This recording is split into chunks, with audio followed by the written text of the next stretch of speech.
Cut the intro, get to the meat. All right.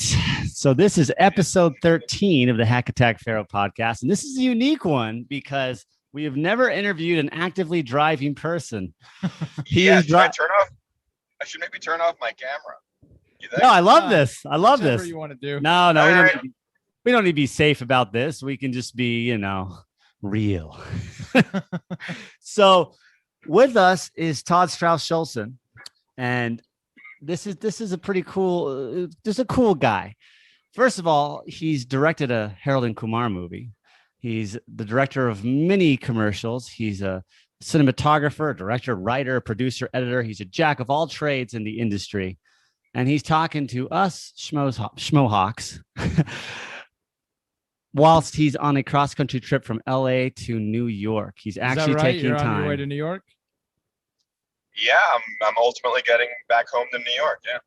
All right. This is amazing that you're taking the time to talk to us. So we really appreciate it. So thank you. What is up? First of all, where are you from the open road? I am driving from El Paso down to Marfa. So he's in Texas. Okay. And then, I'm changing time zones today from Mountain to Central. And then I'm going to go to Terralingua just for a night. And then I'm going to end up in Austin. And then I got to figure out how I'm getting to New York after that. I've only got half of this figured out. Nice. Planning it as he goes. I love it. Well, you're headed east. Yeah. That's all that matters. You're headed east. Road warrior. I'm headed east. Yeah. Okay, so you're based in LA. You're based in New York. What's going on? Why the cross-country trip? Well, I'm from New York originally, and my family's in New York, and I usually spend my summers in New York. And then I spend kind of, half the time in LA kind of doing, work movie stuff or avoiding the winter. I've just been kind of like organizing it half and half like that for a couple of years now, probably since this movie Isn't It Romantic that I made. But this year was obviously a challenging year. Why did something happen? Yeah, did something happen? Yeah, they canceled my favorite show. No. It was the pandemic. It was the pandemic, and it was hard, and it was transformational, and it was just tough to be in the house all the time, and just all these. I'm sure everyone had a version of some sort of, their tragedy. life kind of shattering, but then something really good emerging. And so for me, that's what happened. And then, so instead of kind of like just getting on an airplane and continuing that chapter, meaning like, yeah, COVID happened, and then it was really hard, and then I didn't sleep for 7 months, and then I got on an airplane and I'm in New York, and there's no transition. Mm-hmm. I thought, fuck this. Looks like we're getting a little glitchy here. Let's wait him out for a second. If you can hear me, we'll just wait you out. But we're talking again to Todd Strauss-Schulson. He's a Harold and Kumar director, cinematographer, writer, producer, editor. He's on his way cross country from LA to New York, his native New York. And he's going to talk to us today about the industry, hopefully when we get him back from this. Well, West glitch. Texas, man. Have you ever been to West Texas? Tell me about it, Jenny. West Texas. Man, it is desolate.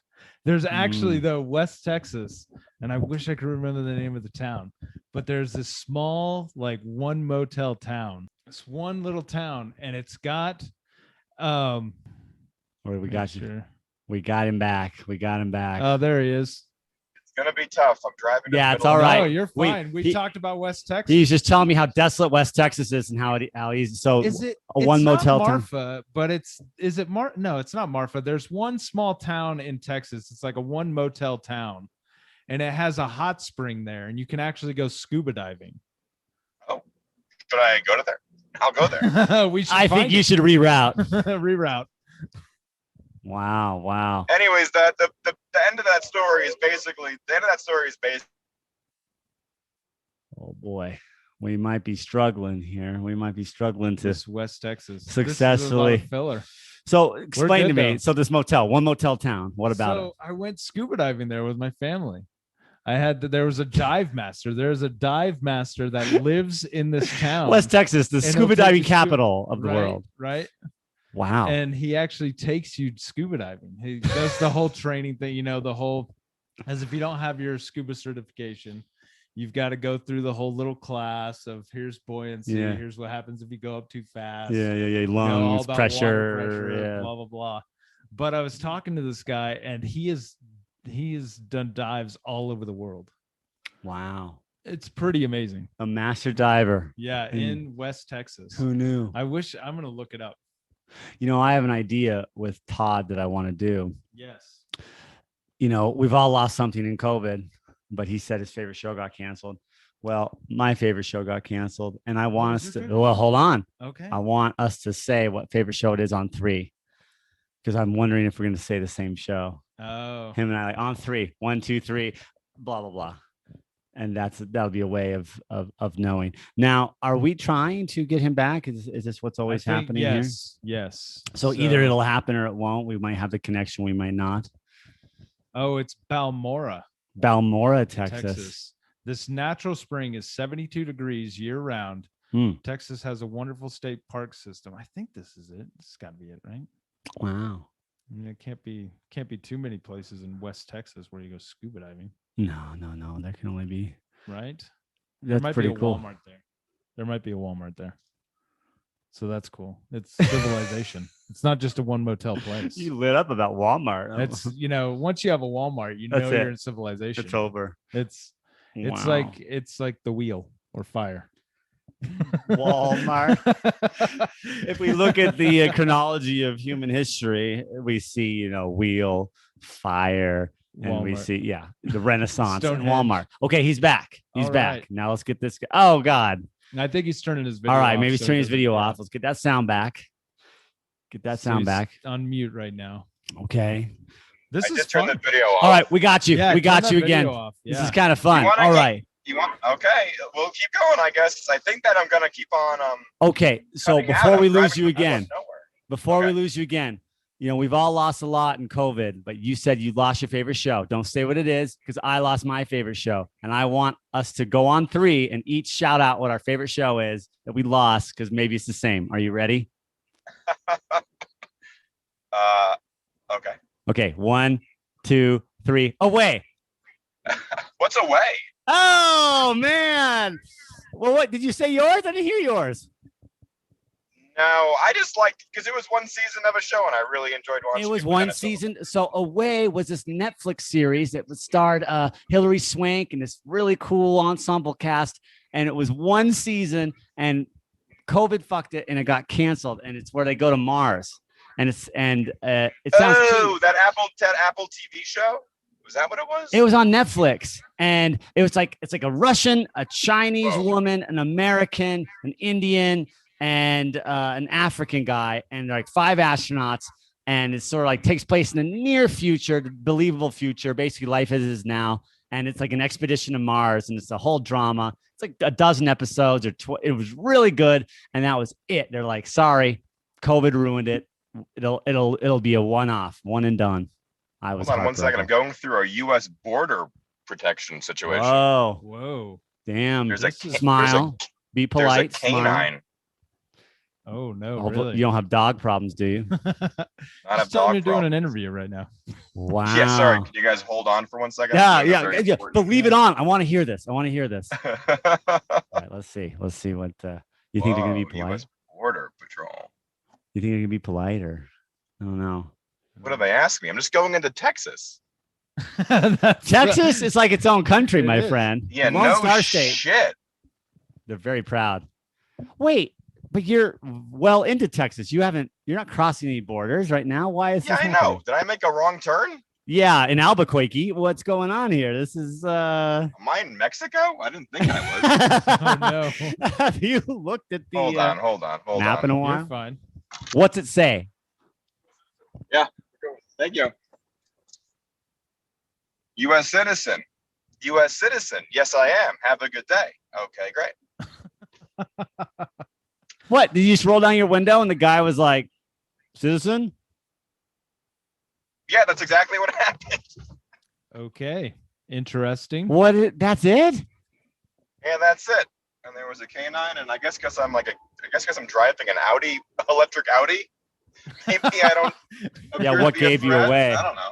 Nobody I guess. illegally crossing the border would ever drive an electric Audi. No, you gotta use like a Datsun or some company that doesn't exist anymore. Right, exactly. Hybrid hatchback. Anyways. Oh man. Okay. So I'm glad you safely crossed. My God. You safely crossed back into West Texas. So here's what I want to know: how long have you been in this filming racket? Yeah.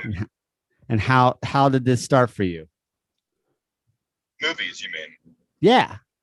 Well, I've directed 4 movies, bunch of TV stuff, but 4 big movies, and I did that. My first movie, I was 29, so just about a decade. Nice. So 4 movies in 10 years, but I always wanted to do it, and even from when I was a very little ambitious, enthusiastic, bounding with energy kid in New York. It's all I wanted to do with my life, and that's that. Nice. Did you go to school for that? How did you pursue it? Yeah, I made movies in high school every day after school, and I was very certain that I was the best filmmaker and knew how to do it, and it was going to be the greatest thing. And then I went to school in Boston, a place called Emerson, and really didn't do so much in terms of paying attention in class, but was off with like kids in comedy troupes and other friends. Nice. Shooting little short films. And it was excellent, and developing my film education, becoming as literate as I possibly could. And then moved to California after college, and then had 9 years of like abject poverty and so you did the hustle. Anxiety. Oh yeah, I mean it was impossible to give up, but it was sometimes you'd have to be like, I don't know how much longer I can sustain this. Mm-hmm. It's just like really damaging to be to not progress at all. What would finally, you? A moment happened. What would you do? What were some of the low points? What did you do for a job in those 9 years? Oh well, my very specific answer. In the beginning, we all were out of college. In the beginning, we all were out of. Well, are you guys movie guys? Did you want to be making movies and stuff, or what's your? So we're both actors. We met in acting school. Like basically, he's my best friend from acting school. We both went to the University of Utah and got our degrees in acting. He went on to get his master's in acting from the University of Georgia. So yeah, we're both actors and make movies or in movies, aspire to be in movies, always auditioning for movies. But of course, we're more like in the Hollywood of the Rockies here in Salt Lake, which has its own little thriving film industry in its own right. But so yeah, we're professional wannabes for sure. For sure. Uh-oh. All right. Well, until he comes back. Yes. My professional wannabe. We should ask him when we get him back if he ever applied for a county sheriff's job in LA. And we're getting him back right now. Yeah. So you there? I'll say this: everyone's worried about 5G, but there's zero reception in a lot of this country. I don't understand. It's crazy. This is happening all over the place. Well, we're making it work. So basically, we're professional wannabes. Did you hear that part? Professional wannabes. We both studied acting. We got our acting degrees. He has his master's in acting. Where I have my bachelor's. What's that? Where are you guys located? Where do you live? Salt Lake City. Yeah, so we're in Salt Lake City. We both went to the University of Utah, got our BFAs in acting. He went on to the University of Georgia and got his master's. And doing movies, auditioning for movies. And like I was saying, Salt Lake in its own right is its own little sort of Hollywood of the Rockies. It's got a little thriving film industry.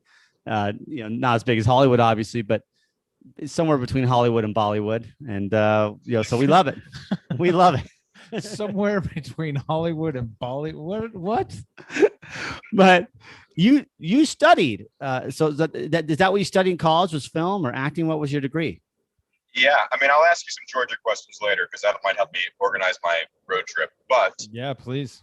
But yeah, I was just a very focused, passionate kid that really loved movies and loved filmmaking, and particularly loved the films and filmmakers where you could sort of see what the job was.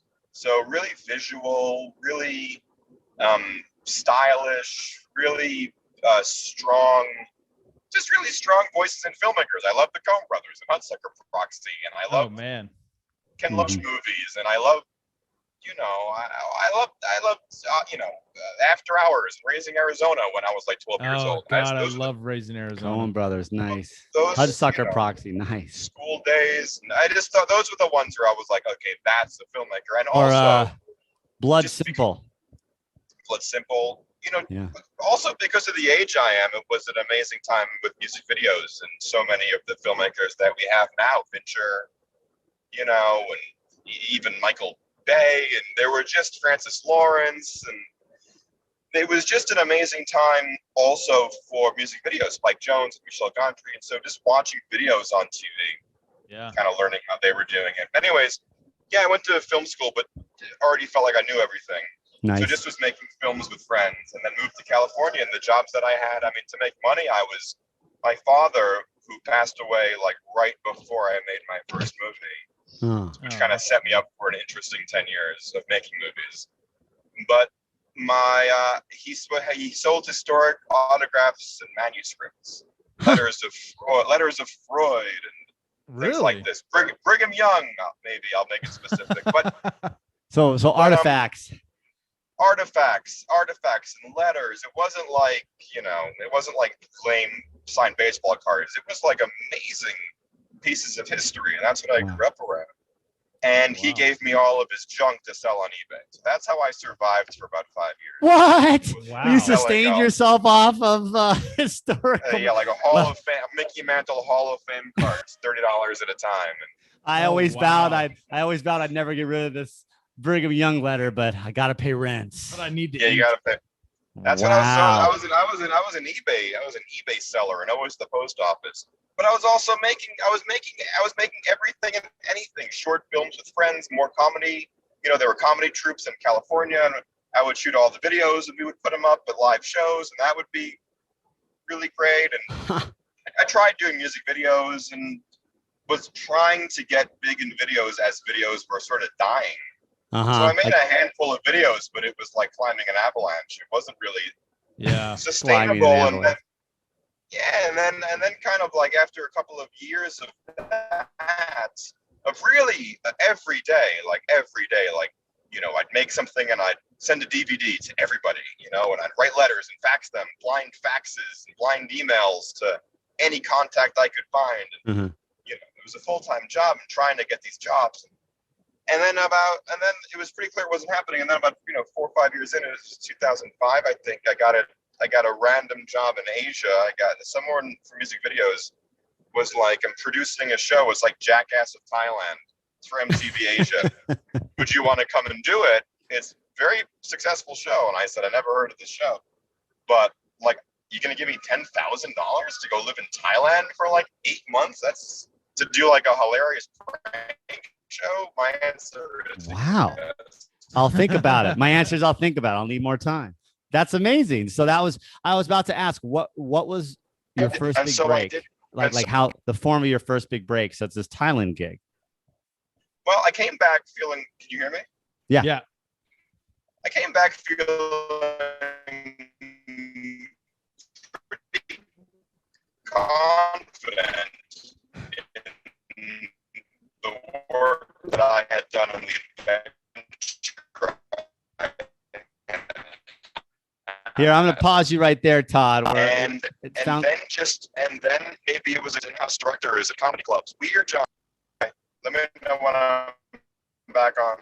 Well, looks like this is Todd Strauss-Schulson we're talking to, who's on a road trip. He's crossing West Texas right now in a car as he's speaking to us. That's why we're getting some in and out. But it sounded like he was talking in slow motion. Like I was feeling pretty confident. Yeah. Like, wow. Is that his inflection or what the jamming signal is doing? But yeah, that's pretty wild when you think about it. Are we doing there you He's are. back. You're back. There I am. So you're saying you came back. You're feeling pretty confident after this Thailand gig. I was feeling pretty good after an adventure that unique, and then my first thing was there was a more random jobs and all this, but my first thing was that I had this. Sorry, I had chili relleno for breakfast. Oh, how disgusting to say that out loud. Chili relleno from wait. When in Rome. I've organized the trip. I've organized this trip somewhat around food shows I've seen on TV and wanting to eat the stuff that looks so delicious. Were they Hatch chilies? They were long green chilies, and there was queso, and they were fried, and it was in a car wash, and it was delicious. Damn. Because there's a big debate, on which better, the Hatch chili or the Colorado green chili. I just try to make sure I get it from a car wash. That's how absolutely. That's how I look for my rellenos. I got it. Anyways, that's part of my organization here. I got hired at the Improv, which is a comedy club in Los Angeles, to be their in-house director. I was working wow. I was working with two friends from college. We were making all these funny things, and they had a gig there. And anyways, I was on salary for like 5 months or something. And my job, I had an office at the Improv, and my job was to shoot dumb shit, branded content, documentaries, intros, and things, edit things with comedians. But I was getting so frustrated. The money was great. They bought me all this gear, but I was like, is this what I'm doing? I don't want to be doing this creative work. And so one weekend, my college friends and I, Evan and Gareth, these guys were so funny and so great. And we had an idea for like a little short. And I thought, almost with like a little bit of anger, like, I'm going to show you what I'm capable of instead of all this stuff you're making me do. And we kind of stole the equipment and broke into the office and shot this little thing. I was the whole crew. It was a crew of me, and the stuff from work. And we shot a short, and I cut it on my laptop, and we put it online, and it went viral. No way. I'd love to see this. You can see it. It's on my website. It's called Mono a Mono. Give us your website. Tell the listeners your website. It's right on my Instagram. It's called ulteriorproductions.com. And I'm pretty easy to find if you just type in my name or go to my social media. And the short's Mono a Mono. And after a decade or so of sending out those DVDs and letters and trying to get anyone to just say, to pick me, to have an agent, to give me an opportunity. This thing is what got someone's attention. That's what did it. And suddenly agencies were calling, and I met agents, and I got an agent. And no way. Because you went rogue. All because you went rogue and stole some equipment and broke into somewhere and did something you shouldn't have done. It was because, it was that feeling of that you can't really control what people want. I spent all this time trying to make things that I thought they would want, a slick music video or whatever it was. But this one instance, I was so pissed at how frustrating this all was, and at the work that I was doing for money, that I was like, well, fuck this. Let me just do whatever I want to do. And that became the thing. And that was a pretty good lesson in terms of where to put your focus, not out on the outside, but other people, but on you. I love that. That's great. That's such a unique making it story. So it mushroomed from there. What was the first film you directed? How did that come to pass? The first gig you directed? The Harold and Kumar was the first one. How'd you land that? Tell me about that. Harold and Kumar was the first one. I had made that short, and that short was successful. And then I had gotten an agent at William Morris, who was wonderful. And then what happens there is that you get an agent, and they just start sending you all around town. And you have these general meetings where you it's sort of awesome. It's like orientation in college or something. You kind of just run around Los Angeles to like every production company and studio and, now a streamer, and you just kind of meet everyone. You meet young executives. Rub shoulders. And, for an hour you sit there. It's like kind of a get to know you. And they'll say like, so what kind of, what movies, what do you wish you were making? What movies from last year do you wish you made? Like, Who are you? Just whose career do you think is, who's having your career right now? Yeah. Who are you? Who are you? What do you want to be doing? And you kind of got to have, and the questions like you're asking, how did you arrive in this office? What were you like? Why do you want to do this? Who are you? Who let you in? You kind of learn to tell, to put a narrative around your life, and you tell the story. Mm-hmm. And everything's a story. And I did that for, a long time, and they send you scripts and you get to say, hey, I would like to make this movie. And then you have to go in and kind of pitch yourself to them to make the movie. So I was doing that. I was reading scripts and being like, I could figure out how to do this, and going in and taking the meeting. And I was also trying to write stuff. And I was also continuing to make little short films to kind of cultivate, make sure I was good. So if the opportunity develop that itself, muscle. develop that voice, like, what is that tone? What is that style? Who am I really? I like that voice. Yeah. And so I was making a lot of stuff with friends on the side, and also, and during the day taking those meetings. It was really exciting. And as that was happening, my father was dying. And shit. And then I had gone up for a couple of movies and not gotten them. But was learning how to do it. And then about 5 months after he died, I went into New Line Cinema, where there were some great execs, and I loved them, and we were friends. And they were my first meetings with them, and they had this Harold and Kumar Christmas 3D extravaganza movie. Extravaganza.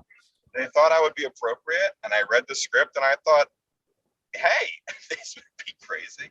It was expensive movie, big budget, and I thought that I thought I knew how to make that movie, and it was such an insane movie. And I went in, and I pitched myself so hard, and I got the job. That's huge. Harold Kumar's huge.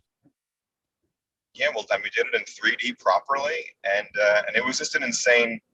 Well, it was an insane first movie because it has the number 3 at the end of it, but it was a very intense experience, as you can imagine, I'm sure. Oh, I'm sure. Yeah. So working with all those guys, and they've been working together, for 2 movies before that, and you're coming in. Tell me about day one. What, that first morning you woke up, how are you feeling? First day on set. I think I could probably look back now and say that it was just a dream come true, obviously. From when I was like 4 years old, I was like so happy to be doing this. So it was a rush of adrenaline and euphoria, but also my nervous system was probably shattered from losing a parent so recently. Right. But that was all kind of being, a bit sublimated. So I didn't really know that. I thought I was fine. And so the first day we were in Detroit, we were in this humongous mall. Patton Oswalt was there, and I had John and Cal, and everyone was there. And there's a video of me screaming action for the first time. It was just so wonderful. But I was also kind of like treading water. It was all new to me. Like, I was pretty confident about my ideas, but, and I could organize a crew, but I couldn't navigate. The cameraman was kind of a jerk, and I would do 30 takes just to make sure I got it. I just was kind of like overdoing everything and being really careful. Let's do it again. Try one more time, over and over and over, Wow. But and then as the day progressed, I think some of those nerves shook out, and then I kind of felt really pretty at ease. Before that movie, I'd never made anything longer than 10 minutes, and suddenly here I was. It was like a 45-day shoot. Doing a on feature. Location, in 3D, with challenging personalities around me, but the stamina to figure it out and to do it, I kind of learned on the job. Oh my God. Awesome. And there's only one first time. So after that, you rode the coattails of your own success after that. So it went well. Obviously it was a success. Yeah, it was a success. I think you could say. And how did you get your second gig? What came next? Well, I did a thing where, once you kind of like get out of shooting a movie, you're kind of all adrenaline. So a lot of people, they get sick, when they have to slow down, they crash. I had a little bit of a crash, from everything that was brewing from before the movie. And the movie was a success. And then I was getting offers to do things. We're the Millers, probably most notably. Oh wow! Really? But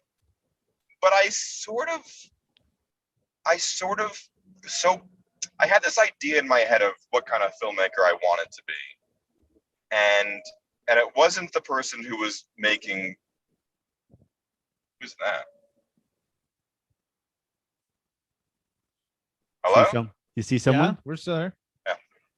Yeah, we're Yeah. here. Sorry, We I got a got call. I got a spam risk.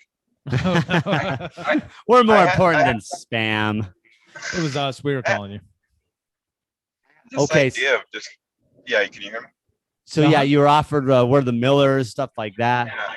There were things like that I was up for, but I had this idea in my head of the kind of filmmaker I wanted to be. And even though I loved Harold and Kumar, and I'm really proud of that movie, and just watched it recently and couldn't believe that I did that at that age. It's really good.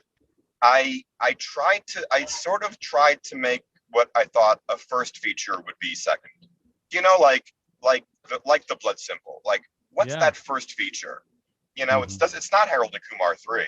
It's what is it? And so there's this movie called The Final Girls, is my second movie. And it's a little bit of a cult movie. And if you haven't seen it, you should check it out for sure.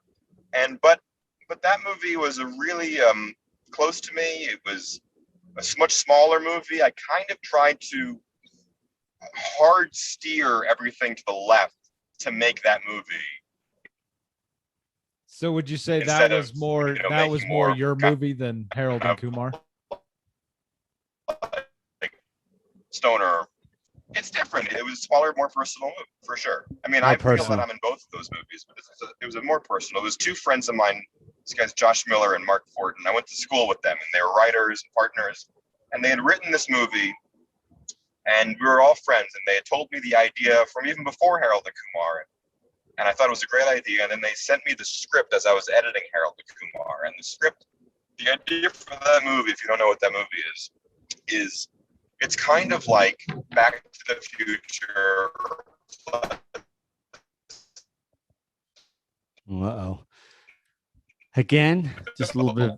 It's about a group of kids from today who kind of get sucked into a bad.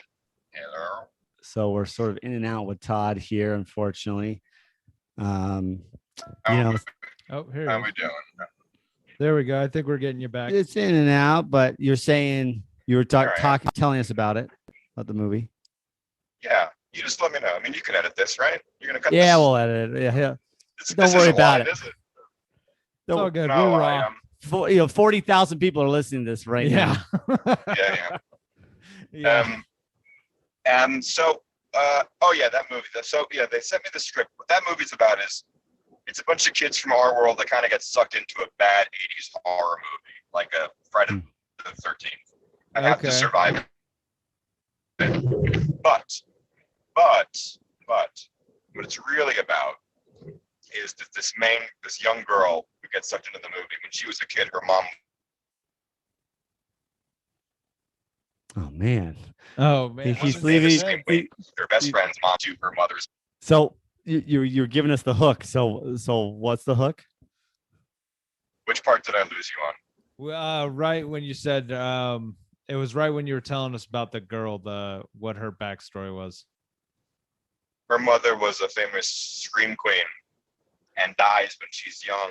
And as an adult now, she gets sucked into her mother's most famous movie. Whoa!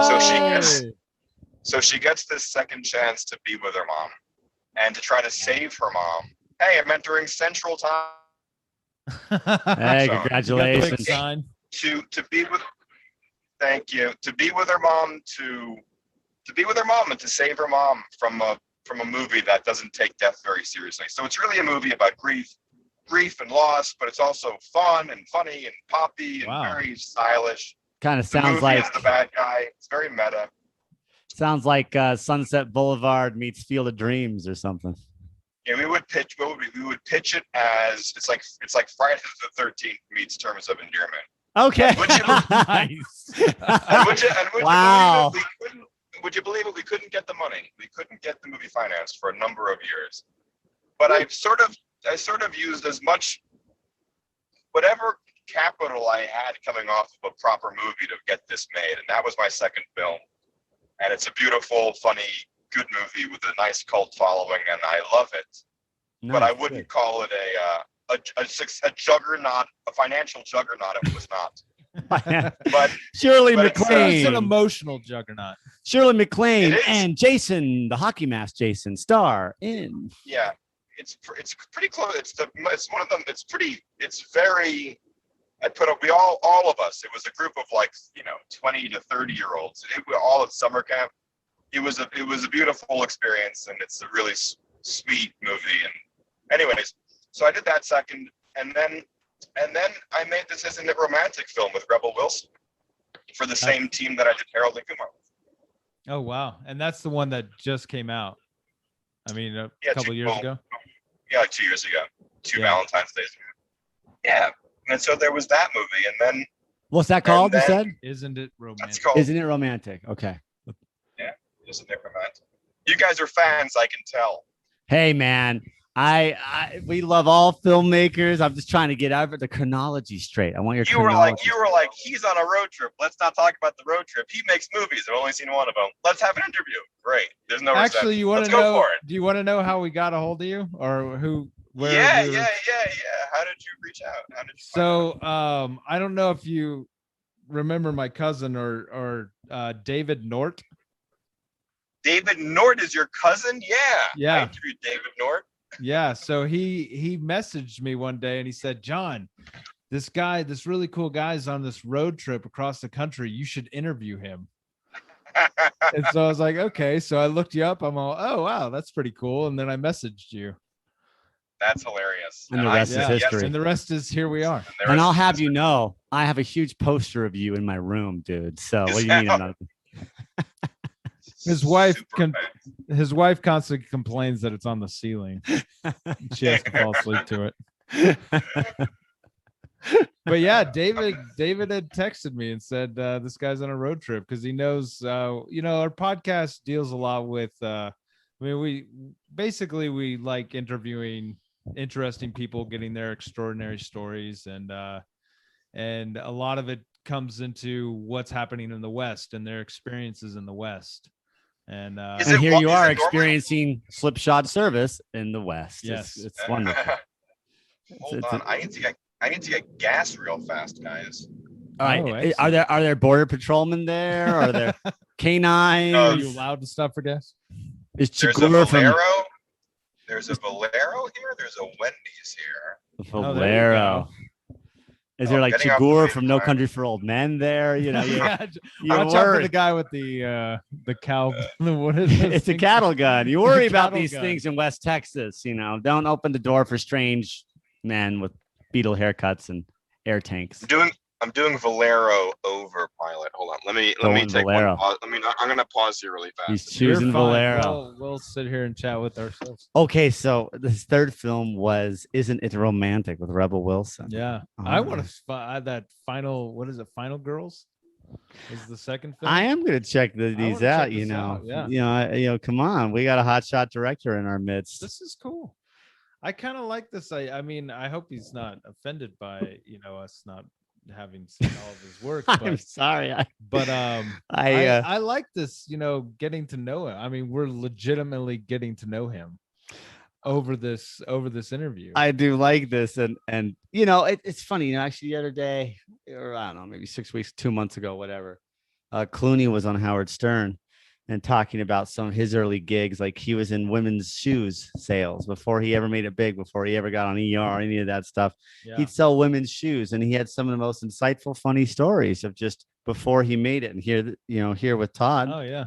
he's selling our antique memorabilia on eBay to I survive. know, right? And he's just networking and pushing hard and doing the grind. 9 years, man. Can you believe this? Until finally, based on just a viral rogue bad boy stunt, he gets discovered through fuck it bullshit, right? Like I'm just gonna do this, and I'm Still just doing some amazing. I mean, working at the Improv is no joke. Oh no, exactly. Not like he's not legit, but improv. Yeah. But it's so funny how he actually made it, got the breakthrough, Yeah. got No, discovered. I'm with you.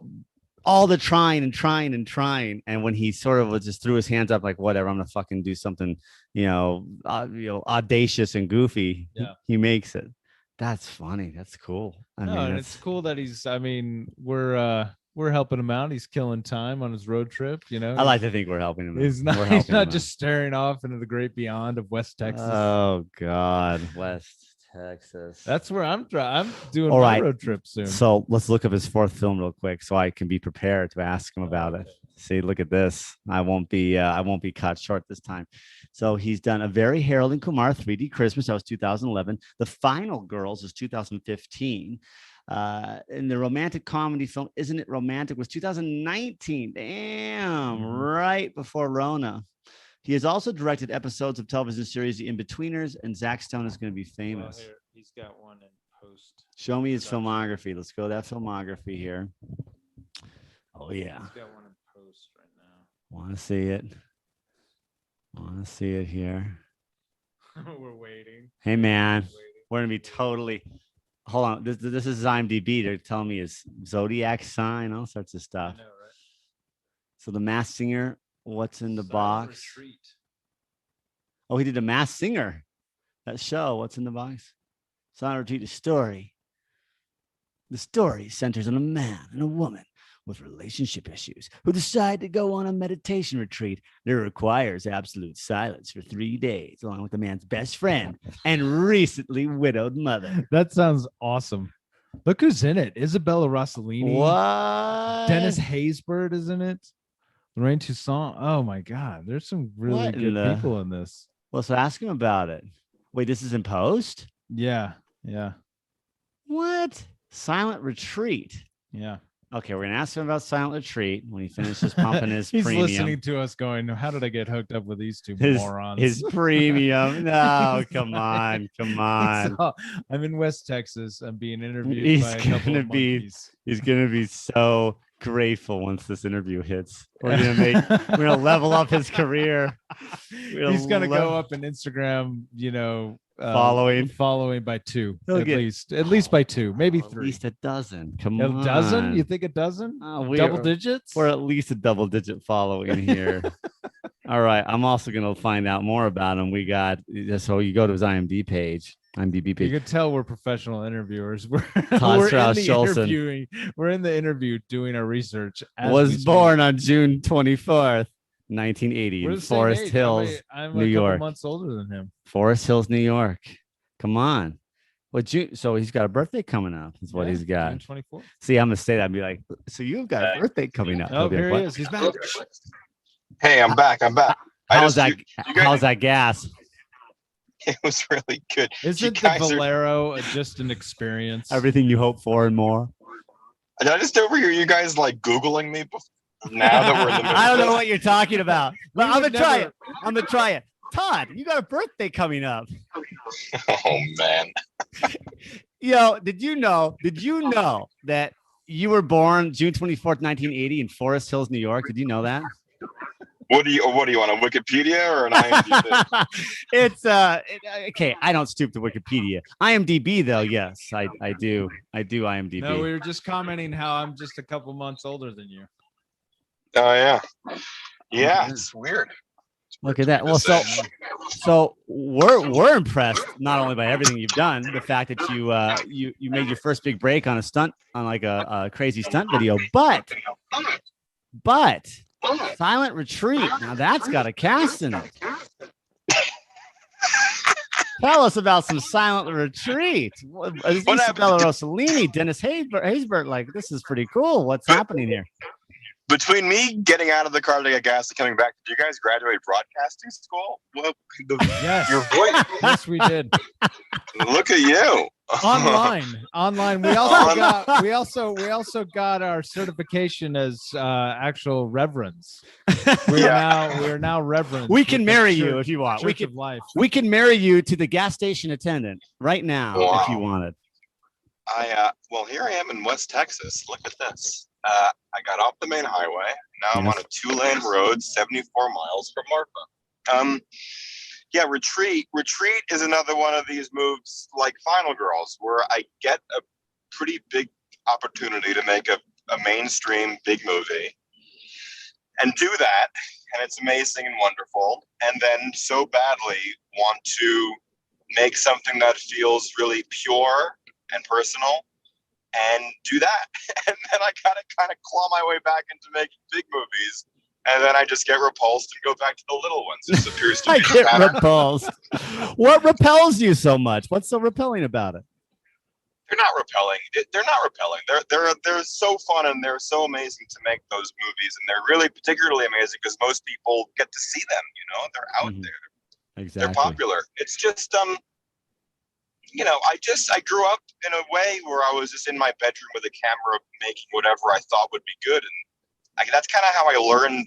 That's kind of how I learned to do it. It's kind of the joy of doing it. There's something really pure about it. Comes like through your head, out of your head, through your hands, into a camera. It's very personal, and I really like that. And when you make a big movie, it's not like that. Mm-hmm. You know, Right. there's a lot of layers of stuff between you, and you don't really ultimately. It's a group effort, you know. Right. And it should be. It's a lot of money. It's everyone's. Yeah. You know, everyone's got to say. And of course, it's a huge collaboration, but it can just make it a little bit dicey sometimes, especially when you're feeling like this is my movie instead of this is our movie. But it's hard to do it otherwise. It's hard to make the movie if you're like, this is everybody's. You know, it has. But still, it's the power of creation that really excites you.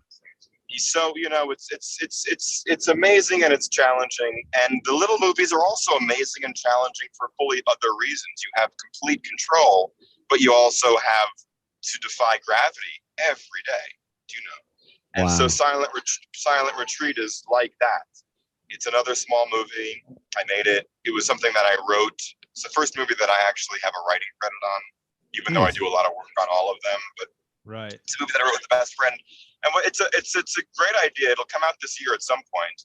And that was my next question. Yeah, I mean, for me, I was like, this is the best idea I'll ever have, and I better make it while I can. And the idea is 4 idiots go on a silent meditation retreat for a weekend, and then the movie becomes a silent comedy 20 minutes That's in. Brilliant. That is brilliant. So it's like an artsy Buster Keaton movie. It's like I was to say Chaplin. It worked for Chaplin. I mean, come on. Yeah. So it's a very bizarre tone, very, very bizarre tone, meaning it's like slapstick comedy, and then like a lot of Buddhist wisdom, and it's kind of it moves sort of slow, you know. It's kind of still their slapstick comedy. A Buddhist will get it. A Buddhist will be like, yes, this guy knows. Yeah, this guy gets it. You know what it is? It's like Buddhists and 7-year-olds that love it, and that's it. And that's all I was gonna wait. So this is gonna see a theatrical release. How do you hope it's gonna be distributed? I don't know. I mean, COVID really changed theatrical, and it's really unclear actually. Yeah. Like, it's kind of amazing that I got to make that movie pre-COVID, because I don't think I could ever get it made ever again. Maybe in 20 years, who knows? Why? Just because of the plot, or because of how you wanted to do it? I feel so to the story. It's because of the idea of the movie. You know, I just, you know, I think because of the idea of the movie. Wow. A silent comedy about meditating. I don't know if that's it's not based on anything. It's pretty out there. It's a pretty out there idea.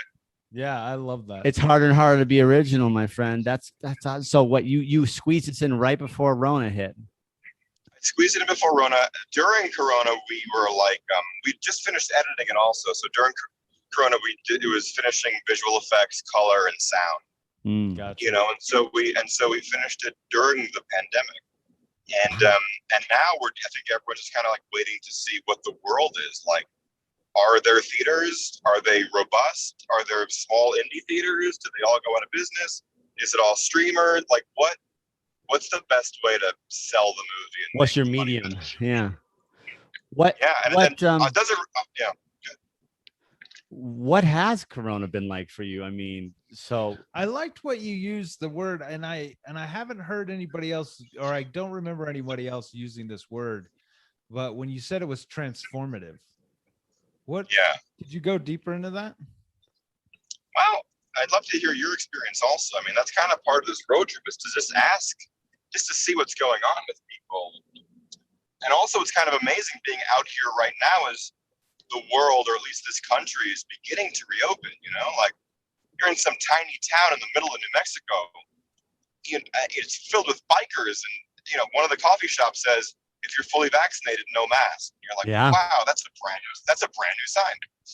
Like just sort of seeing it blossom open, coming out of seeing what people are like after this like year-long drug trip or something. For me, Yeah. I don't know. I mean, I'm kind of still making sense of it. I think it's possible that, I don't know. There was a good line I heard someone say, like, it felt like I was in a tomb. I think a lot of us did, sort of stuck in the house and not knowing what's going to happen. Like, but the question was like, are you in a womb or a tomb? Like, are you dying or are you being reborn? Wow. And I thought that was nice. Are you in a womb or a tomb? Yeah, that was good because it rhymed. That's easy to remember. Well, I think we just got the title of this interview for the podcast. Are you in a womb or are you in a tomb? I thought it was good, but I know what they mean. There were a lot of different. I gotta say, it hasn't been as bad. We've had longer tracks of his clarity. Yeah. Not too bad. Are you in a womb or are you in a tomb? I mean, imagine the film industry. I mean, what was harder hit than the film industry?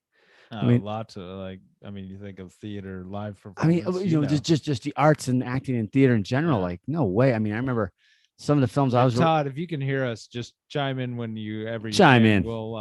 We'll stop for you. We we lost you, I think, a little bit. I was really looking forward to a few films last year. Maverick, for example. The long anticipated Top Gun sequel, for example. I was like, oh man, I want to go see in the Bond film, the new Bond film. It's like those two mainly. I'm an action junkie. I'm like, oh yes, no way that no one's seen that stuff yet at all. And like he was just saying, what now that the dust is sort of settling, we're coming full circle, and we're kind of on the way out of this. What survived? What is around? Are theaters robust, as he said? I think that is a big question, is people going back to movie theaters. Will they go back in the droves that they were going in before? Yeah. And I think live theater is definitely going to be fine. People are itching for it. I mean, people were applauding the cast and crews going back to Broadway that were going back into the theaters. They were out on the street applauding them recently. Oh, there he is. Where did I lose you? I was on a roll. You always are. You always are on a roll. It's fantastic. Where did we lose? We were talking about the return to how the industry was going to return, what was going to be theaters, streaming, robustness of theaters. Is that where we left him? I think so. We got on our own tangent. You just keep talking. We love it. Todd, say something. Todd, speak to me. Todd. Oh God. Ground control to Major Todd. Not bad. This is a tough interview in that, yes, the West Texas thing is a third character in this interview, and he's I don't think I'm gonna interfering. I like it. I think we're, this is fantastic. It's like, this is that conversation. It's coffee and cigarettes. Well, you don't smoke, or drink coffee. But I think that's what it feels like. We're having this conversation, and Todd's going, because I wish he could hear us, because I would like to talk about, I feel like we were in a womb during our corona because of the intimates. Yes, we have been able. What he's referring to is we've been able to make an independent film throughout this. All right, you're back. You guys made a film during pandemic? Yeah. So, basically, right. Everything gets shut down. I was actually in a British comedy when all this happened. A play. Had signed the contracts, getting paid the whole 9 yards. A week shy of opening night, we get shut down. Only ended up getting half the contract. I was heartbroken. I was frustrated. I called up my filmmaking buddy. He had his kind of hopes and dreams dashed by Corona as well. But basically, he's like, let's go out into the desert and make something. The one thing Utah has an abundance of is land, is desert, is remoteness. No one or nothing around. The one thing that Corona can't get in the way of. So with a skeleton crew. We started going out to the desert every week and writing a script and building a really cool post-apocalyptic story. When he says skeleton, he means just the two of them. It grew from there. It did grow from but there. This guy, Todd, knows he did a one-man thing that went viral, and that's how he got discovered. So I was trying to auspicious beginnings, my friends. And basically, now in the next 2 months, we have an aggressive shooting schedule to finish it. Again, another, as big a character as anything else is the landscape and nature itself. And we haven't encountered a soul out there, very remote tracts of desert here in Utah. And it's amazing. And we hope to, the goal is to submit it to Sundance, and hopefully we get into Sundance. But that kept the, creativity alive. Wow. That would be amazing. That's great. It's great to have a project like that going. Yeah, I mean, and looking at a dust storm at the windows. It's cool. Wow, dust storm. I love it. Oh, sounds like my West Texas. Dust storm, West. So, what have you been doing? What projects have been sustaining you throughout Corona? You're editing Silent Retreat and finishing that post production, but what else has been going on for you,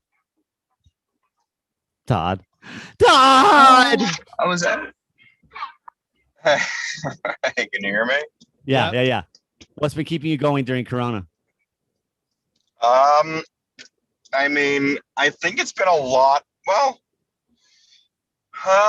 what's been going on since Corona? Well, I was trying to turn my tomb into a womb. So that's one thing. That was a full-time job. And, I mean, finishing Retreat and then jumping on, just like jumping on bigger movies and writing scripts, and I wrote a TV show with a friend, but I can't talk about those things because they're not real yet. But there were some things that were going on before Corona. But when you're these big movies, it takes years to get the script good and get the cast in, and it's really a long amount of time of lead up generally. Before they say, go off and do it. And so it was a lot of that stuff kind of going on through COVID. I shot a little short film. Nice. You guys hear me, or am I out? Yeah. No, we're listening. That was my next. I spent half of quarantine in Los Angeles and half in New York. And while I was in New York, there was a moment where the world felt like it was opening up just kind of before the holidays. And just a personal short, just like high school, I love to do it. It so sharpens your intuition, your like creative intuition. And so I shot this little short film called Rat that you could see online. And that was a great thing. And a lot of that stuff went viral. Did you see a guy dressed as a rat running around New York City around Christmas? Sounds like one of my friends. That was us. And hell yeah, nice. And then I shot a kind of a big musical commercial for CNN with Anderson Cooper, but a lot of it's been writing. A lot of it's been writing and getting movies together. I have a movie with Colin Firth in it, and it's just been trying to put it all together. It takes forever. Yeah, but that, I mean, like you're saying, it seems like that tomb to the womb, as you were saying, kind of gave you that pause and things to give you the time to put all that together and to keep creating things that may have been, have to put on hold had Corona not come into place. I have a lot of friends that do ayahuasca. I don't do that. Yeah. Have you ever taken a ayahuasca trip? It sounds, bro, like you just wanted to go back to what was important, like making it a 10-minute short. It reminds you of what's important, and the fundamentals are always the fundamentals, right? I think that's right. I think that there was some, it was like, I was saying before we got cut off, like in Ghostbusters 2, the river of slime under the city. Oh yeah, of course. It felt like draining the river. That's a daily full-time endeavor, and it was like that. So there's been. And so, what I want to know, what is next for for Todd? I want, what can you talk about? Well, I'm on this road trip, guys. Yeah. It's funny So that the what? most So you're interesting going to thing I'm Marfa? doing is the thing you want to talk the least about. No. So you're going to Marfa. And why Yeah. Marfa? Well, I'll say this. Like, I'll say this. There's a bunch of creative movie, TV things that you all want to talk about that I'm involved in, but those things are grind at a slow pace, Mhm. And so generally they just do. And there's creative work to be done while they're grinding along. There's doing a budget for a little horror movie, and there's trying to cast these actors and having a million meetings with interesting people, and that's great. And writing and editing drafts and working with writers and pitching on things. But it is a grind, and sitting in your house waiting for news, it's not a life. It doesn't make you feel very vital. It's not as glamorous as it all sounds. It's not that exciting. I mean, if you could get into a really good flow and be making movies back to back, then it's, that's good. I mean, from Romantic to Silent Retreat was that experience. But this thing of like getting out into the world, and I was out of stories. I was out of things to talk about. When someone would call and say, "What are you up to?" I don't know. Whatever article I read on fucking Medium yesterday. Oh, Politics. You're like, I'm on a fucking road trip, baby. Yeah, infographics that are not true. Great, And so the idea of like getting on the road and traveling around America like I was in Europe, like a backpacking trip through Europe, that felt good. And like that, it would refuel you. Did I lose you? No, you're good. That it would feel like it would revitalize and refuel you. And also, you're doing shit while other shit is getting done. So nice. It's great to be driving around the country and meeting weird people and eating delicious food and staying in places and sharpening your life intuition. And then you get a call. Hey, this is moving forward. Great. Hey, that's going to happen. Terrific. So it's movement versus stagnation. You're having a life. You're not stagnating. Yeah, you're moving. How long is this road trip? How long are you taking for this? Oh, I don't really know. Yes. He doesn't really know. That is awesome. No. That is awesome. One of the ideas of this road trip is that I could be writing. No, I don't know. Like one of the ideas, or at least. And one of the things that I've noticed is that I think I got a little bit eager before I got in the car and started planning things.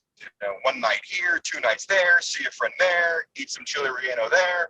But I'm moving around so much that I can never settle into a place. Mm-hmm. What has been your favorite part of the trip so far? Oh God, cliffhanger question. I know, right? And silence. I would say that. Why did we lose you? Oh, you're back. You're back. Yeah. Well, your favorite part of the trip. What's been the most enriching part of all this for you? I've been on the road for 15 days. I'll probably be on the road for another 15 or 20 days. Nice. I would say that Monument Valley was really so special. Oh, in Utah. That is in Utah. Have you guys been to that place? Jason is an avid wilderness look at you. You're talking. We're not here to talk. Legend? We're not here. Wow. Legend? Wow. We're not here to talk about me. Jason is planning a big trip to Europe to climb the Matterhorn. Well, we're not. This isn't a Jason interview. But we're getting to know each other. Monument Valley, of all the things you've seen, that's what stood out to you. And that's like the John Ford, John Wayne Westerns land. Tell me about it. I don't know. Well, I mean, I'd always wanted to see it, obviously, and that place is pretty powerful, I would say. So that was your first time? Yeah, never been there. I've been to the Grand Canyon before, and I was at the Grand Canyon that day, but it's a long day. But I don't know. Something about Monument Valley was really special. But one of the things about this trip that's great is I don't know, there's like a synchronicity. You know what it's like Do you guys know what I'm talking about if I say this? This is what it feels like. You know, like that traveler adventure thing? Like you're going to go to Europe, you're going to climb the Matterhorn, or when you're on set. Like that there are these other like rivers flowing, different versions of your life that you can kind of plug yourself back into. Mm-hmm. Like what I mean is like, I'm not always on set, but when I get back onto a set, that's like a traveling circus that's been traveling around without me, and I'm back. And I feel like, oh my God, you guys, what's been going on? I forgot what this feels like. You guys are all, you know, vagabonds and you know what I mean? Like there's a different energy to being on a set on location. You're like, I belong here. I like this part of myself. And with traveling, it's kind of the same thing. You kind of get on the road and you're suddenly meeting a million people and everyone is open. Go here, stay there, say hi to that person, eat there. And for me, for a person like me, that is, it's fueling me great because of the people that I met around there. It refuels you. I stayed in this weird Airbnb. Yeah, I stayed, and I like people. And my movies, I don't know if you see them. They're not judgmental. You know, in my life, I'm not. It's a pretty open, judgment-free curiosity about people, and so doing something like this is so great because I don't know. I meet a million weirdos, and I learn things, and I can use them all later. Like I stayed in this Airbnb around the back of a mesa. It was a mistake to stay there, but I barely looked at the listing. That's a mesa for Christ's sakes. Yeah, I thought it was a view of the Monument Valley, but it was behind a mesa in someone's Hogan that they grew up in. I love it. It was like a haunted Hogan, and I got there late, exhausted, and I walked into this it was a private property, walked into this house, and it was his husband and wife, and they were in the Airbnb. No one was there, only me. Walked into their house, and the wife was doing like a QVC, like basically a QVC show on her cell phone. She had a ring light. It was 9 o'clock at night. She had a ring light. She was selling precious gems and crystals. And stones. She was like lot 143, lot 145. No way. And I didn't even know that was a possibility. It was happening on a Facebook live community. And I was like, what the fuck? And then the guy showed me the place to sleep when I stayed. Over breakfast the next morning, I was like, what was that you were doing? I didn't even know that was a thing. I was like, it was like you were selling jewelry on TV. She was like, that is what I'm doing. Our Airbnb income dried up during COVID because most of the people that come to Monument Valley are European because they love the landscape from the movies. Right, exactly. Americans don't come here. Like the American, American and westerns, She all the was westerns. like, so we had she was like, I just want to make money, so I figured out I could do. That's interesting to me, and so beautiful. They did it together, and she's out there hawking gems every night, and she's got this personality. It was so great. And then another thing that I'm really curious about while I'm out here is movies. Is asking people that do not live in Los Angeles or New York or work in movies. Is just like, what are you watching? When do you watch it? How do you watch it? Yeah. Like, is it TV shows? Are you just on YouTube watching stand-up comedy? Are you watching movies? Are they new? Are they old? Are you just going to go to Netflix and watch whatever is new? Do you even know what HBO Max is? Does that even exist in your world? Taking an industry, it's like an industry census. Well, it's just kind of interesting because you've seen Sullivan's Travels. There's two cars on two flatbeds driving at me. Cool. Anyway, I love that. No, like haunted Hogans and jewelry hawkers. I love it. It's just kind of, you sort of forget. You've seen Sullivan. That's what I was going to say. So it's like Strauss-Schulson's Travels. Sullivan's Travels. You know that person? Sullivan's Travels. Sullivan's Travels is this. It's a great comedy. If you haven't seen it, it's an old movie. It's sort of a little slow now, but it's great. It's a great movie about this filmmaker who's become depressed about his career and goes on kind of a trip across America and meets people and remembers what's the point of movies. He sees real people out in the world laughing and having a tough life and needing the reprieve. Anyways, that's not why I'm doing this, but it is kind of interesting to understand what is the role of movies. Are they even relevant I love anymore? that. I love that. I'm asking that question. You're just seeing like what And, moves people, not just so much how they consume their art, but what art they want, what moves people. And I love that. It just sounds like this road trip is, like you said, quickening your reflexes, keeping you open, giving you a new perspective. And it's that paradigm shift of travel. It makes you sharp, when you're comfortable when you're comfortable at your couch at home, like you forget, but when you're suddenly on the road, free, flexible, open to people, conversations, experiences, you're like a sponge. It endows your art, and that'll make your art more powerful. Well, yeah, also COVID, maybe for you guys too, but for me, that river of slime. I mean, I was sort of sitting in my apartment alone or with other people, but I was sort of not receding, but like caving in on myself. Meaning like just like so much self-investigation, or like so much cultivating routines, or just so much with yourself, that you forget that there's a pretty big world not so far away. And it's like you feel so much less alone. And, and when you ask people, what was COVID like for you? And they tell you, you're like, wow, that was like the same thing for me. It's great because it can feel really isolating, and it's great to de-isolate. That's the curiosity is like the salve. You start asking questions, people want to talk about it, and it feels just great to be washed in their stories. For me, I like that. Yeah, absolutely. So you're going to Marfa, and then what's after that? Okay, so maybe you could help me here, and maybe if you put this up in the next couple of weeks, some people that listen can hit me up and help me also. But so, I'm going to Marfa to visit a friend and to sort of settle. And then I'm going to go to Austin. Then I'm going to go to Terra Lingua for just a day to see a thing called Base Camp that a friend turned me on to. Okay. Then I'm going to go to Austin. And then where I've been a million times for South by and everything, but I love it. And then I got to eat this.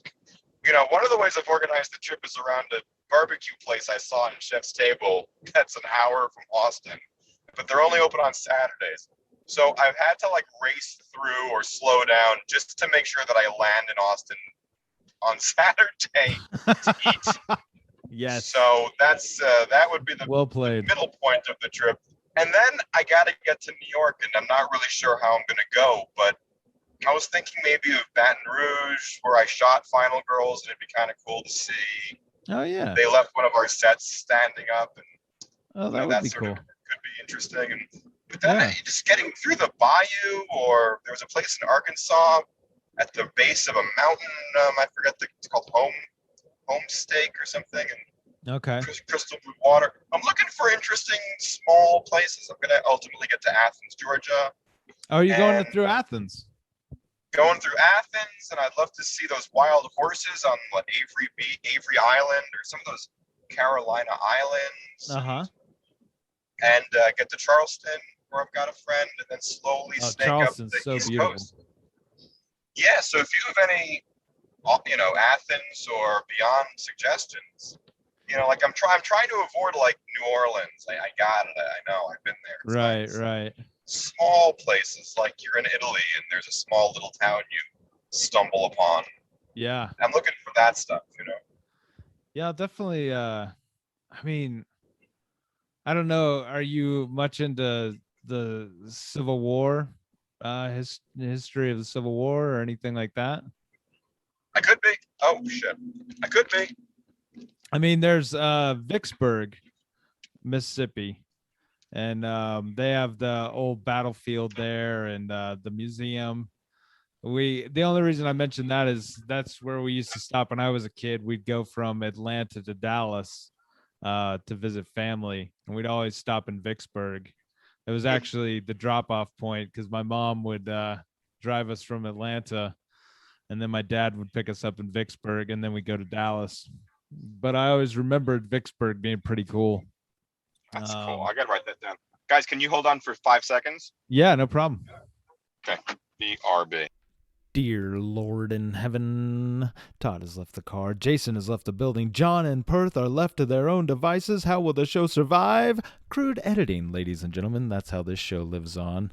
Todd eventually returns. John treads water to keep him on the phone. Jason gets back to save the show. Before that, a very elegant jump cut to John and Todd's conversation. Then a few cuts between to keep it alive. Please enjoy. Instead of writing diaries at night to myself, basically, I'm just sort of taking pictures. Then at night, I throw it up on like Instagram stories and just sort of like do a recap of what I saw, what happened, who I met, as a way to remind myself and to sort of share it with other people. And it is interesting. It is interesting. The world is just opening up just now, and it seemed relevant. But that's how I think he knows that I'm doing this, is because he's been watching. He's been watching. He's been watching my Instagram stories. I'm an adult man doing a travel vlog. But it is. But I will tell you, it's like just I could feel it. I could feel it even in LA before the road trip. Was that like I can feel it like like I've been in a cocoon and I wanna fucking run. Like like I'm tired of sitting. I wanna run. I want to get the fuck out of here. Sure. And that's kind of why I didn't want to fly. It's like, okay, then I'll just sit on the plane, then I'll get to New York, then I'll sit in my apartment. This is like, I'm so thirsty. And there's a freedom to it, and it does sharpen your intuition. Like you sort of just, I guess I'll go there. I guess I'll try that. I guess I'll go in there. You get into that sort of rhythm where you kind of get in tune with that quality of life. It's just different than being in your home routine. Just a different routine. Suddenly you wake up and there's a song stuck in your head. Why is that song stuck in my head? And then at dinner, that song is being played by a live band at a crawfish boil, and you're like, well, I don't know if it means anything, but I feel that I'm in tune. Like I'm tuning my station to the world, and my world has been very small. And that's what feels really good about this. Yeah. And so like, you're like, how long is it going to take? It's like, I don't know. Like there's no part of me that wants to arrive. Do you know? Oh, that's pretty cool. Like maybe what I do want to do is start spending more time in each, which is that like, I was in Santa Fe a couple nights ago. Uh-huh. And that's a tourist trap. Like it's a beautiful place. Yeah. But so expensive. I've been to Santa Fe before. Like Santa Fe is like Disney World. Like people are it's just impossible to walk on those streets, or it just sucks. Yeah. And I was there, and because of COVID, there was like 10 people in Santa Fe. There was nobody in Santa Fe. You would look at Santa Fe and it was like Stephen King's The Stand or something. It was just, and it's cool because you go to these old places and they're so empty. Bandolier in New Mexico. You know what that is? I'm sorry, say that again. Hello? Bandolier. You know what bandolier is? No. Bandolier is like this. It's like a national monument or park. I think it's a monument. And it's like these old, it's like a 10,000-year-old village built to the side of a rock wall, and you can climb ladders into the living spaces. Anyway, and it's very narrow to kind of get around. Anyways, I looked online at like photographs of what that place normally looks like. It's filled with people. It is like an amusement park. We were there. I was there with 2 friends. There was like 8 people. It felt so you're looking at these old, I mean, sometimes ancient places, and they are without tourists, and so it feels about as close as you can get to, like the purity of the place. Yeah. But ever, because of COVID, because no one's traveling, because no one's there. When you travel, when you go to new places, when you get to a new hotel or go somewhere you've never been, there is no routine and there is no habit. Right. And so your brain has got to be as plastic and alive as it can be, as it's like trying so badly to make new habits. Do you know what I mean? Oh yeah. Like it's kind of like a hack to your brain to keep it incredibly vivid and awake, because you're never letting it get settled in a place. And I think that's also a little bit part of it. Maybe people were going crazy all year because they were just almost like in a prison of their habits. You Absolutely. know? It's like blow up your brain. Go places you've never been. I was just talking to never talked to. I was just talking to this deputy sheriff, and he was telling me about, what it's like to be in the county jail. And he said, you would be surprised at how much people can actually sleep when they have nothing else to do. Right. And so you're trapped in, and I knew people that were, trapped in New York, and it's just them in their apartment. They're not going out, they're trying to talk to people as much as they can, but if you can't do anything, I can only assume that you're sleeping more than you normally would. It's like you're hibernating. And then Jason came back. Hey, buddy. Hey, buddy. Oh, Jason's actually back. Jason's actually I have returned. Oh my God. Sorry about that. Did you just do a training session with someone? Yeah, it's crazy. So real quick, I live next to like one of the gyms I train at, and the woman was going to be a full hour, but she could only do a half hour because she had an appointment. So I'm back. Unbelievable. Jason, yeah, I have 1,000 questions for you. Oh, please. But I didn't want to interrupt the flow. I didn't want to interrupt you. Oh, no. I slunk out. No. We were treading water until you got back. I need to know this. Yes, Tell me about what are you eating? You're in great shape. You're a personal trainer. I see a trainer. I try to do full body transformation. That was part of my COVID experience, was sitting in my house and exercising. But tell me about your diet. Are you counting your macros? Are you very particular about exactly how much protein and carbohydrates you're putting in your body? Okay, or are you just wow. like, let's keep it clean? So the interview is going this direction, huh? That is, you keep me on the phone for long enough, I'm going to start asking questions. So I am a big believer in low carbohydrate. I really am. So I feel that carbohydrates need to be earned. You have to earn your carbohydrates. If you're just binge watching Netflix, you do not need carbohydrates, right? Or if you're a certain body fat percentage, you do not need carbohydrates. If I were to stick you on a desert island and only feed you fats and proteins, you'd live forever. You would not. But could you build muscle? Yes. So you can build muscle. Oh my God, my dog is killing me. You can build muscle in a deficit. So here's the thing. Like I'm saying, there's no such thing as an essential carbohydrate. An essential carbohydrate. You die. If you take protein out of your diet, you die. You take fat out of your diet, you die. The only essential carbohydrate is fiber. And so when I say low carbohydrate, what I eat is I center all my meals around protein because that supports lean muscle mass. You do not need carbohydrate to pack on tons of muscle. Oh, I'm bulking. I need tons of carbs. You can make up those calories with, higher fat. Yes, healthy fat. And I'm not necessarily talking keto because keto is moderate protein. I eat high protein. I eat a lot of protein. I eat a lot of healthy fat. And all the carbs I get are only from fibrous vegetables. So that's low carb. So your spinaches, your broccolis, your cruciferous vegetables, Brussels sprouts, you're going crazy with pile your plate high with fibrous veggies.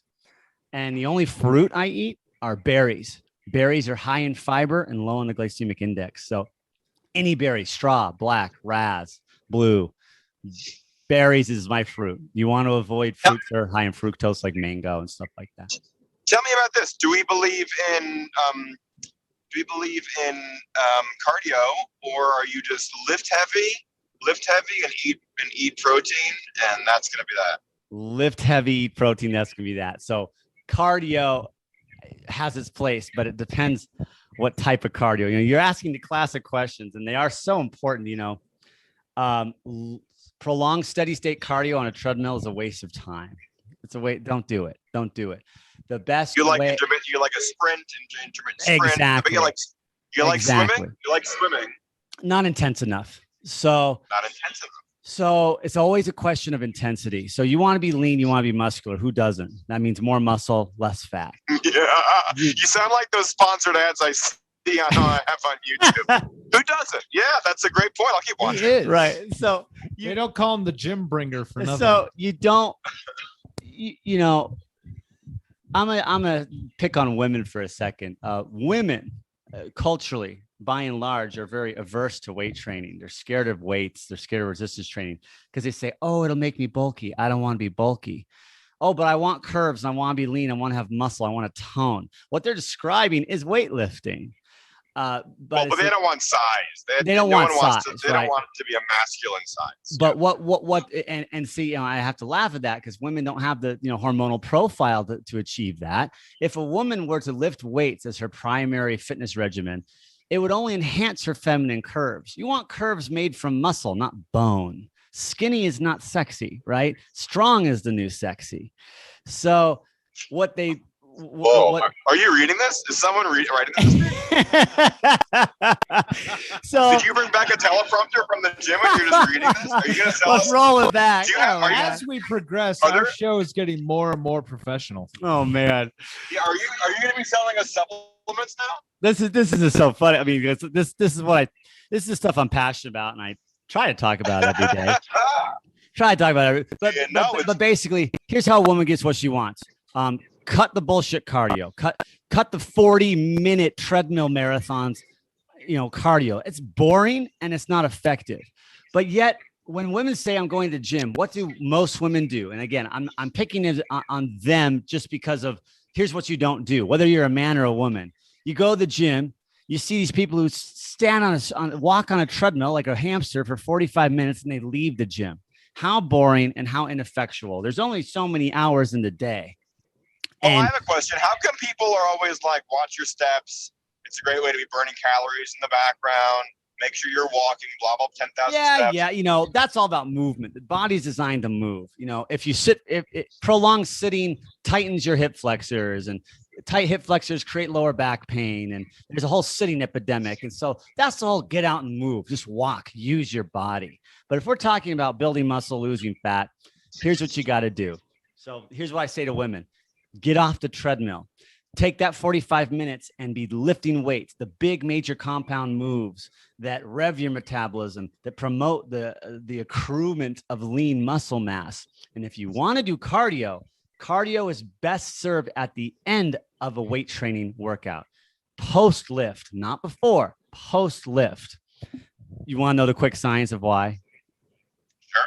All right, quick science of why.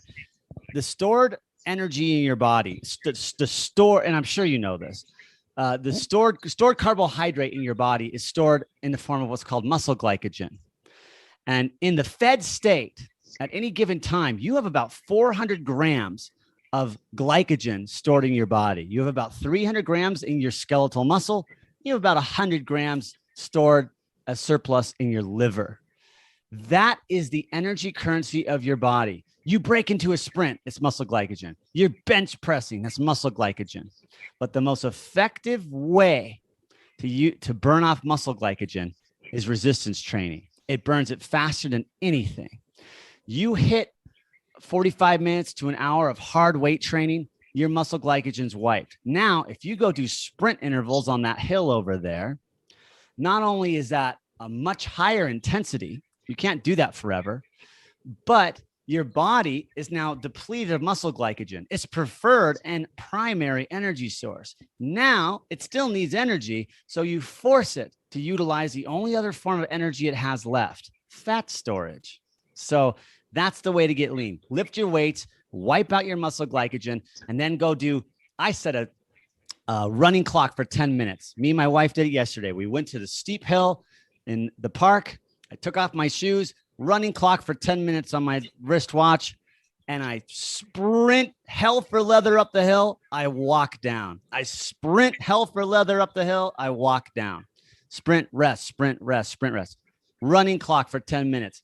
That's the fastest way, literally, to burn fat. Not only is sprinting an overload of your whole posterior chain and whole system, there's no more outright human burst of effort than a sprint. A true sprint can only last 10, 15 seconds before you have to stop, but then you get that recovery. So HIIT, right? High intensity interval training. That's HIIT training, which science has now caught up to us. That is the faster way to burn fat than your steady state, your 40 boring minutes on a treadmill. What do you eat before a workout with heavy weights? Okay, so with peri-workout nutrition, that's very important. It's all about what your goal is. This is so funny how this has shifted to health and fitness. What's your goal? What's your goal? Now, if your goal is fat loss, I still want to gain muscle, but my goal is fat loss. I don't want to gain fat. No carbs before and no carbs after.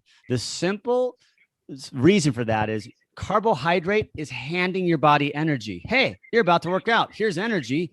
It won't tap into fat if you've just handed your body carbohydrate. It actually turns off all the fat burning signaling for your liver if you just have a bunch of carbs. You're just like, I'm going to take a vacation. We'll just use carbs before you even burn muscle glycogen. And that, again, back to the analogy of the woman on the treadmill for 40 minutes, these women who say, oh my God, I don't get it. I'm doing 40 minutes a day on the treadmill and I'm only eating salads and I'm losing weight, but I'm still fat. Yeah, they're losing weight. They're dropping muscle mass because they're doing nothing to promote muscle mass. They're not creating an anabolic environment in their body. They're only eating salads, but where's the protein? There's nothing to support muscle mass. So yeah, they're dropping fat, they're dropping muscle mass, and their body, in a sort of panic response, is holding on to body fat as surplus energy. So they're getting what's called skinny fat. It's called reversing your metabolism, and it's a disaster. You see it all the time. You see it all too often. So what you want, no carbs before a workout if you want to lean out. Make fat become the energy, but you want high protein. Always start it with just a scoop of whey is great. If you're going supplement, take a scoop of whey and water. That will be a flood of amino acids to your muscles. That will prime your muscles for work. Never train on an empty stomach. That's not good because, again, it would have a catabolic effect, a muscle breakdown effect. Your body would pull from the muscle before it would pull from fat. Remember, fat is surplus. It's storage. It's extra. Your body never goes for fat first. It goes for other options and it resorts to using fat if it has to. You make it have to. So no carb, but a nice shake of whey protein. Go hit it hard. Same thing. No carb afterwards. We're not looking for an insulin spike of carbohydrate.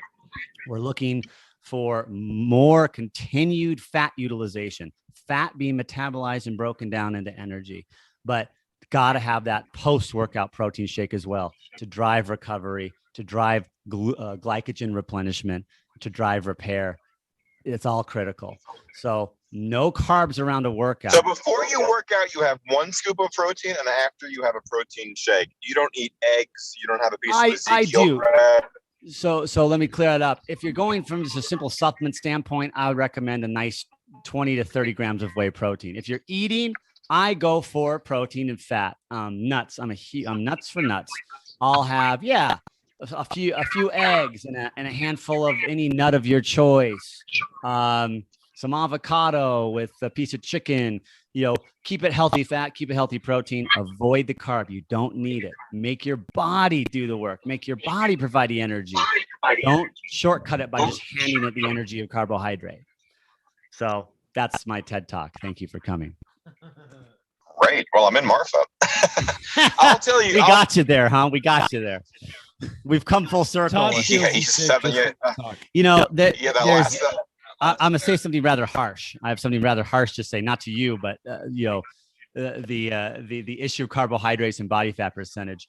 I've been studying the work of the most famous strength coach, in the world, Charles Poliquin. And Charles Poliquin always truly believed, and science has caught up to him, that if you're over 10% body fat, you do not deserve carbohydrates. Who the fuck is below 10% body fat? Essentially, no one really needs carbohydrates. We could all benefit from getting your carbs from fibrous vegetables. And honestly, I don't even break 50 carbs a day. I know I don't. I have some berries. I got some fibrous veggies. The rest is, healthy fats and proteins. If you really want the biggest piece of advice I can give you, besides all this exercise, sports science, you know what I want you to start doing? Go ahead. Todd, we're gonna check up on you. And again, this is right from Charles Poliquin, and the research and science supports him. The meat and nut breakfast. Having only meat and nuts for breakfast, like 6 days a week. That's all I do. You rotate your meat, you rotate your nut. There's healthy fats in nuts, and well, obviously meat is only protein, and inherently there is 0 carbohydrate in meat. So a chicken breast and pecans, some salmon and pistachio. The next morning, some beef and hazelnuts, venison and walnut. You rotate the meat, you rotate the nut, and it is proven, Todd, my man, that if you adhere to a meat and nut breakfast as a lifestyle, devoid of exercise, you will lose fat mass. Even if you're not adding in an exercise program, a meat and nuts breakfast lifestyle alone, you will lose fat mass. And that's all I had. This morning, I had tilapia and walnuts. That was my breakfast. Yesterday. And I know, because you think, wait a minute, I can't do that. Sounds crazy, because we're so sort of conditioned culturally around, well, American breakfast is bacon, it's eggs, it's potato, it's toast, it's breakfasty items. I thought that same way too until I tried it. Now I crave breakfast. I cannot wait for breakfast, and it energizes you. And furthermore, there's a neurotransmitter in meat called acetylcholine, and acetylcholine is what adds to a lot of mental focus. This is important for a driven guy in the industry like you. Acetylcholine is a neurotransmitter that drives muscle function, but drives a lot of mental activities and concentration and focus. And the best way to get acetylcholine is meat. It's all acetylcholine. So, but how about the ethics of eating that much meat? There's a factory farming complex. It's like filled with antibiotics. That's not good for you, and ammonia. Now that's too much. It's how about heart disease? It can't all be about biceps. It can't, right? So, and the ethics is perhaps a discussion for another time. We're quality. So, encouraging you to get grass-fed beef, organically grown and processed meat, healthy meat, venison. I like to shop at natural grocers, and they sell healthy venison. So picking your healthy meat. Look, this is certainly not a vegetarian TED Talk. I understand that. I do understand that there are some people with ethical and religious issues around eating such prodigious quantities of meat. I understand. This is less a conversation about that. We're just talking about the benefits of meat and the science of eating like this. If you can afford it, pick quality meat, or go to a butcher shop, or any more ordering online. You can order venison from ranches in Texas. I've looked into it. You can killed on the spot and processed vacuum sealed and sent to your door, sort of thing. Or these game farms where it's good clean bush meat, really good. You know where your meat is coming from. So I encourage you to, if you can choose quality, do so. Again, there are, all ethics aside, there are just certain benefits you get from meat that you just can't get elsewhere. You just can't. Not to say that a vegetarian cannot live a healthy lifestyle, and that I'm not saying vegetarians have all these nutritional deficiencies. That's not what I'm saying. We're just touting the benefits of meat from a purely meat for meat's sake standpoint, trying to leave the ethics out of it. You see what I'm saying? See what you're saying. Guys, I've arrived at Marfa. We've helped you get there. You've helped me get there. Excellent. I have to leave now. We can do this again Yes. if you want. One thing before you go, if you had a piece of advice to just anyone, on a road trip in the film industry, whatever, what would be your What's the parting words? The What are one-liner. your parting words? One-liner. Encouraging the guy that's like you, that's been being a fucking waiter and grinding around for 9 years, and he's down to his last Brigham Young letter to sell on eBay. What is your advice to that guy? Jesus Christ, guys. That's it right there. I don't know. I with the work stuff, I think it's important to keep to, how do you phrase it where it's not just like the same old piece of bullshit advice everyone gives everyone. Yeah, be unique, please. I think it's I think you gotta be interested, and that's interesting. It's like so I heard someone be like, I don't want to live the length of my life. I want to live the width of it. You know what I mean? Like, I don't want to just get to the end of it. I want to live, I want a big bandwidth for it as it's happening. I love that. You said, I don't want to live the length of my life. I want to what with it? Live the width. I love that. God damn. Is that the title of the podcast episode, or is the title of God damn. So many decisions. I don't know. I like that wisdom. I think that's good, and I think that if you can kind of live that way, curious and with a pretty sharpening your intuition, like trying to lean into your intuition, and then make stuff, be detailed, work harder than the next person, just work, make a ton of stuff. It's really the only way to figure out who you are. Like, you don't really know why you made the thing until you've made it and you watch it. And I think that's really important. And I think just with now, it's just so nice to take a break from yourself and to get lost in other people. Maybe some people don't like that, or that's threatening or something. But for me, getting lost in the world is just a great way to, it's like surfing the world, like the surfboard's your intuition. It's kind of surfing the world. And that feels really nice after being beached for a year. So I think that's it. I'm excited to see everyone else back out in the fucking world. Catching that wave, baby. Catching that wave. Todd Strauss-Schulson. Todd Strauss-Schulson, he's a director, a cinematographer, writer, producer, editor. He's done everything from Harold and Kumar.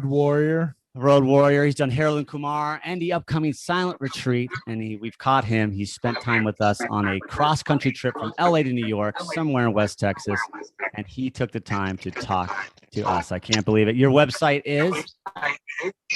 The website's Ulterior Productions, and the Instagram is just my last name, Strauss-Schulson. And that's where I'm doing my road trip on. I love it. That's my network. I'm gonna get your email from Johnny here, and I'm gonna send you a few things on nutrition. You're gonna be you'll rue the day that you ask me these questions. Let me put it that way. I rue the day every day. Buddy, you inspire us, and thank you for taking the time. Seriously, I appreciate it. Thank you very much, Todd. Really appreciate it. Thank you, guys. Look forward to the next film, buddy. All right, later. All right, later.